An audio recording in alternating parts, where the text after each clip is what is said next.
Voici les réponses de Marine Le Pen aux dernières questions du journaliste. Vous pouvez dire si vous êtes d'accord ou pas avec sa manière de répondre. Difficile. Ces 10 questions, alors un peu au hasard, certaines pas au hasard, certaines on les reprend de la suite de nos objectifs 2027. Première question, Madame Le Pen, elles vont s'afficher là, vous allez pouvoir les lire quand je vous les donne.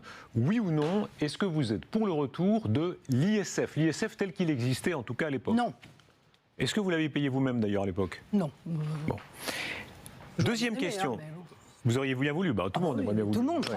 Deuxième question, est-ce que, selon vous, enfin vous, présidente, disons, est-ce que vous essayeriez de rétablir la peine de mort? Non.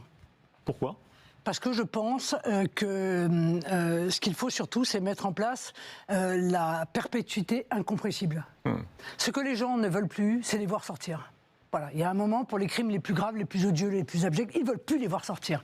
Alors évidemment, ils finissent par être pour la peine de mort. Moi, je leur propose une alternative, c'est la perpétuité réelle. Ils ne sortiront plus. Troisième question, faut-il, oui ou non, légaliser la gestation pour autrui, la GPA? Non. Non, non, c'est du commerce d'êtres humains, c'est inadmissible, c'est le commerce de la pauvreté, non, non, pas du tout, je suis totalement contre. Question internationale, on a peu parlé d'international ce soir, on aura d'autres occasions. Oui ou non, est-ce que la France devrait sortir du commandement intégré de l'OTAN? Oui. Comme le général de Gaulle? Oui. Ouais. Pourquoi?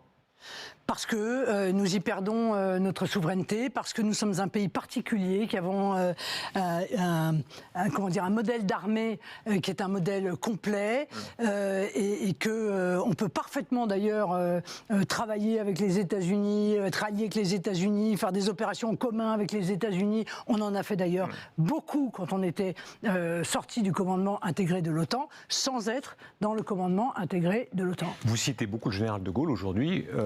Quand les Allemands, quand les Polonais disent pourquoi pas des armes nucléaires françaises sur notre sol? Et puis quoi encore? C'est non absolument. Mais c'est non absolument. Pourquoi? Parce que la puissance nucléaire, elle appartient aux Français. Voilà. Elle appartient aux Français, on ne la délègue pas, on ne la sous-traite pas, ça n'existe pas, ça existe que dans la tête d'Emmanuel Macron, si vous voulez, mais ça n'est pas possible en réalité.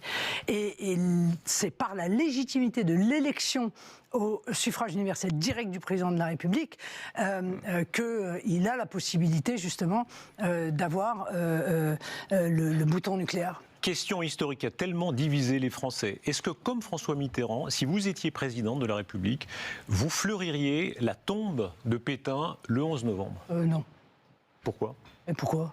Pourquoi j'irais fleurir la tombe de Pétain?